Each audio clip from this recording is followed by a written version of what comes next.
여러분 안녕하십니까? 헬로티비 뉴스입니다. 양주 해암사지는 14세기 고려 말 동아시아에서 유행한 불교 선종 사원의 모습을 증명하는 유산으로 가치를 인정받아 유네스코 세계유산 잠정 목록에 등재됐는데요. 최근 발굴 조사에서 고려 말 해암사 중창의 흔적을 확인할 수 있는 고려시대 유구와 유물들이 발견됐습니다. 본 등재 추진에 의미 있는 성과를 얻었다는 평가입니다. 김신혜 기자가 현장에 다녀왔습니다. 계단식으로 조성된 양주 해암사지의 가장 북쪽 6에서 8단지 구역입니다. 최근 이곳을 중심으로 14차 발굴 조사가 진행됐는데 해암사 주불전인 보광전터에서 고려시대에 쌓은 것으로 추정되는 석축이 확인됐습니다. 불교 성전을 보관하는 집터인 대장전지 등에서는 고려시대 대표 기와인 귀목문 기와와 고려청자편이 출토됐습니다. 국가유산청의 허가를 받아서 8월 20일 날 현장을 착수해서 현재까지 조사를 진행하고 있습니다. 62개소의 트렌치를 굴토한 결과 지금 현재 보존된 유구 하부에서 선대 유구로 보이는 유적과 유물들이 조사가 되었습니다. 이번 조사는 해암사가 고려시대 때 세워진 것으로 알려진 만큼 당대 역사적 문화적 가치를 더욱 명확히 하기 위해 실시됐습니다. 지난 1997년부터 2019년까지 13차례 진행된 발굴 조사가 종합정비와 조선시대 유구 확인 등에 초점을 맞췄던 것과 차이나는 대목입니다. 이번 조사에서 발굴된 고려시대 선대 유물은 모두 150여 점. 양주시는 유네스코 세계유산 등재에도 청신호가 켜졌다고 보고 있습니다. 유네스코가 본 해암사지의 잠재적 가치가 고려 말 유행한 불교 선종 사원의 모습인데 실제로 당대 흔적이 확인됐기 때문입니다. 고려시대 선대 유구의 그런 분포 현황을 좀 부분적이나마 확인할 수 있어서 굉장히 저희 해암사지의 탁월한 보편적 가치의 고고학적 근거를 마련하는 데 굉장히 좋은 계기가 되었고. 양주시는 이번 발굴 성과를 해암사지 유네스코 세계유산 등재 신청과 홍보에 적극 활용할 계획입니다. 양주시의 단기적인 목표는 국내 잠정 목록 유산 가운데 먼저 등재를 추진할 우선 등재 목록에 해암사지를 올리는 겁니다. 이번 발굴 조사에서 유의미한 성과가 나온 만큼 우선 등재 목록 신청서 작성에도 탄력이 붙을 것으로 보입니다. 헬로티비 뉴스 김신혜입니다. 양주 해암사지가 내년에도 세계유산 잠정 목록 연구 지원을 받게 됐습니다. 국가유산청이 주관하는 2025년 세계유산 잠정 목록 연구 지원 사업 공모에 해암사지가 도내 단독으로 선정된 건데요. 이번 선정으로 양주시는 분야별로 연구진과 자문위원을 구성해 세계유산 등재 가치보완 연구와 예비평가 신청서 작성 연구, 학술 세미나 개최 등을 추진할 예정입니다. 양주시가 국가유산청의 연구 지원을 받게 되는 건 지난 2020년, 2023년, 2024년에 이어 내년이 네 번째입니다. 포천시가 입영지원금 신청 기한을 저녁일까지 연장했습니다. 포천시는 포천시 입영지원금 지급 조례를 개정하고 입영지원금 신청 기한을 연장했는데요. 현재 복무 중인 입영지원금을 신청하지 못한 현역병과 사회복무요원, 또한 저녁일까지 입영지원금을 신청하면 받을 수 있게 됐습니다. 포천시 입영지원금의 지급 대상은 합산해 1년 이상 포천시에 주민등록을 두고 거주하고 있는 입영자, 현역병, 사회복무요원 등입니다.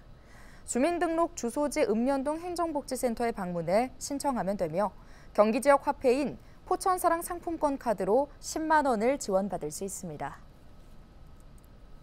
연천군 한탄강 지질공원협의회는 한탄강댐과 제인폭포를 경유하는 K-왓다 투어버스 시범 운영을 시작했습니다. K-왓다 투어버스는 11월 17일까지 2개월간 매주 수요일에서 일요일 운행하며 오전 10시와 오후 2시에 전곡역에서 출발합니다. 운행 구간은 전곡역에서 한탄강댐, 제인폭포, 전곡역으로 순환형 한개 코스입니다. K-왓다 투어버스의 이용료는 5,000원으로 연천군에서 운영하는 시티 투어버스와 동일합니다. 양주 테크노밸리에 국내 전자저울 1위 브랜드가 입주할 예정입니다. 양주시는 전자저울 제조 판매 회사인 카스와 협약을 맺고 양주 테크노밸리 입주와 행정 지원을 약속했는데요.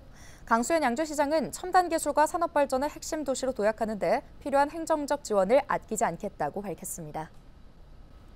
장마철 이후 전국적으로 땅꺼짐 사고가 잇따르면서 불안감이 커지고 있습니다.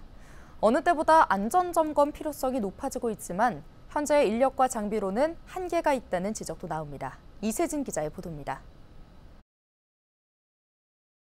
속도를 줄이는 순간 트럭이 한쪽으로 기우뚱합니다.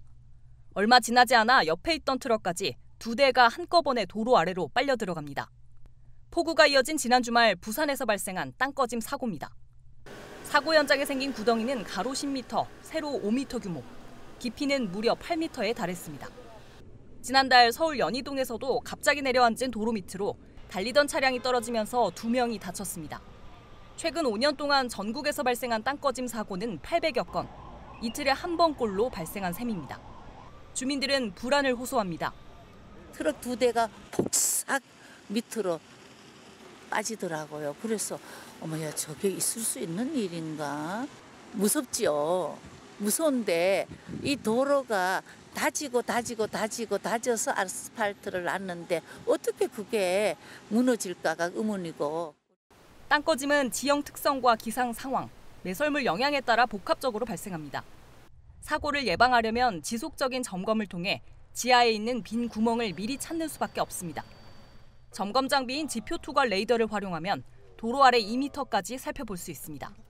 하지만 관리 주체인 지자체는 전문 장비와 인력을 갖추지 못한 경우가 대부분입니다. 때문에 자체 장비가 있는 서울과 부산 이외 나머지 지역은 정부가 장비 8대로 집안 탐사를 지원하고 있습니다. 이렇게 지하 빈 공간 780여 곳을 찾아 복구했지만 한정된 자원으로 수요를 따라가기에는 역부족입니다. 지난 6월까지 점검을 마친 도로는 전체 도로의 10%에도 못 미쳤습니다.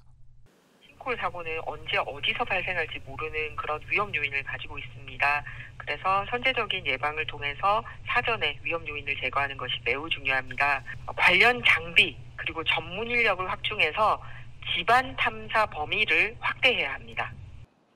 최근 5년 안에 땅꺼짐 사고로 숨지거나 다친 사람은 35명. 누구라도 도로 위 지뢰의 피해자가 될 수 있다는 불안감 속에 보다 근본적인 대책이 필요하다는 목소리가 커지고 있습니다. 헬로티비 뉴스 이세진입니다. 인천 지역 학부모와 교사들이 바다에서 생존 수영 교육을 진행하는 것에 대해 크게 반대하고 있습니다. 인천시 교육청은 지난 5일부터 12일까지 초등학교 교사와 학생, 학부모 등 2만 475명을 대상으로 2025학년도 생존 수영 교육 관련 설문조사를 진행했는데요.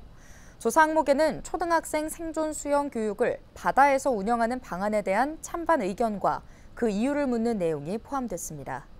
조사 결과 교사와 학부모, 학생 모두 반대 의견 비율이 높았습니다. 학생은 58%인 3,957명이, 학부모는 71%인 6,716명이 반대 의견을 냈습니다. 특히 교사들은 전체 4,104명 중 92%인 3,767명이 반대했습니다. 안전사고 위험성과 학생 관리 문제에 어려움이 따를 것으로 우려된다는 것입니다. 한편 제주와 충남 등 일부 지역에서는 초등학생을 대상으로 바다 생존 수영 교육을 시행 중입니다. 인천시 교육청이 위탁기관을 통해 지난 2023년 2학기부터 지난 5월까지 초중고 학교폭력 실태를 조사한 결과 3,700여 명의 학생들이 학교폭력 피해를 경험했다고 응답했습니다. 조사 대상은 인천 지역 초등학교 4학년부터 고등학교 3학년까지 23만 5천여 명이었는데요. 이 중 18만 3천여 명이 참여했습니다.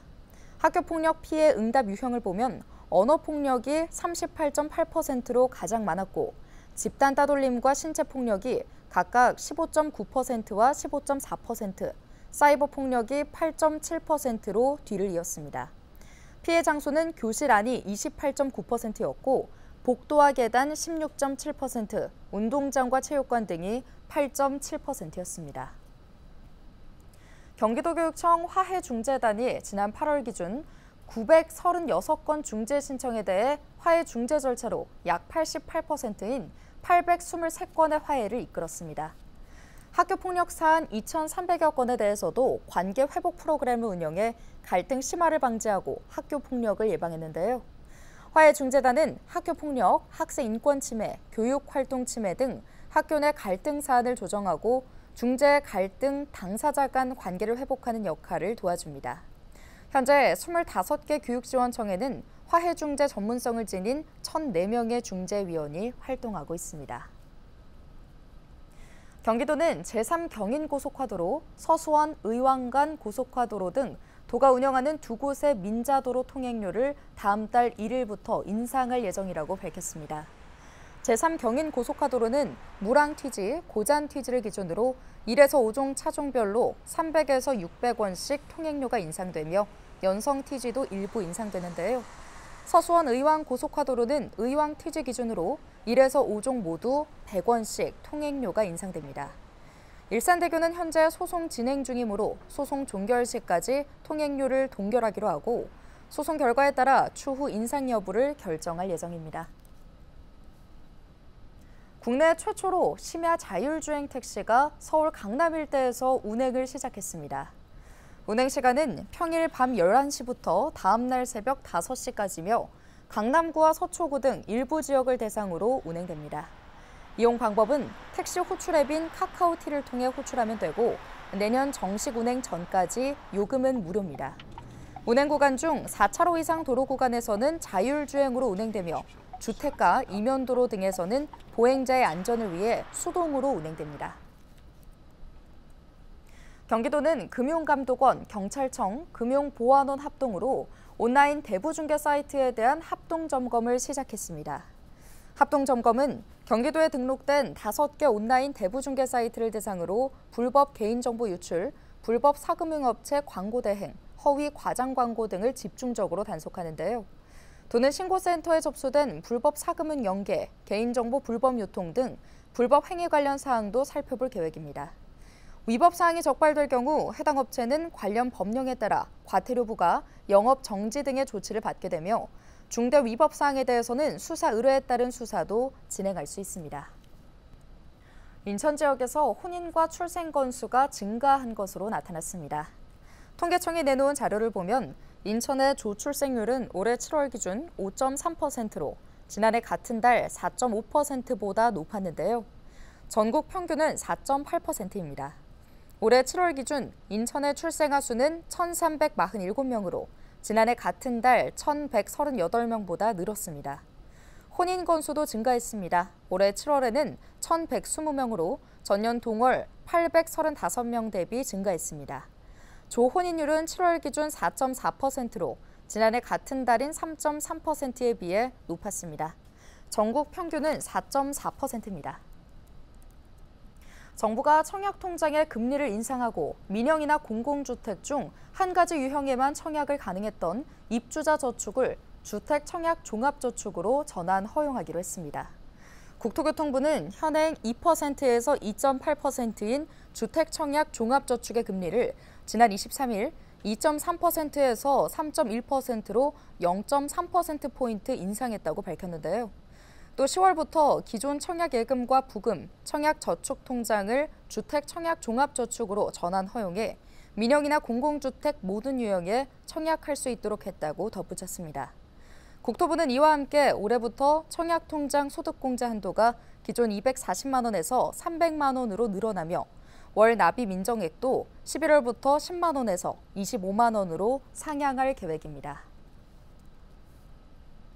인천시가 섬지역 드론 생활 배송 서비스를 시작합니다. 섬지역 드론 배송 서비스는 섬주민의 생활 필수품 구매 편의를 지원하는 것인데요. 덕적도와 소야도에서 우선적으로 실시하고 오는 10월 2주부터 자월도와 대이작도, 문갑도, 구럽도까지 순차적으로 개시할 예정입니다. 배송은 앱 올리버리를 통해 주문 후 주문자가 지정한 배달점에서 물건을 수령하는 방식으로 이뤄집니다. 배송비는 주민 편익을 위해 무료입니다. 배송 품목은 3kg 이내에 250여 개의 생활문품으로 자세한 품목과 요일별 할인 정보는 올리버리를 통해 확인할 수 있습니다. 한편 시는 오늘 10월 말 육지와 연결된 영흥도와의 장거리 해상 배송을 통해 육지와 섬 간의 드론 배송도 실증할 계획입니다. 오늘 준비한 소식은 여기까지입니다. 함께해 주신 여러분 고맙습니다.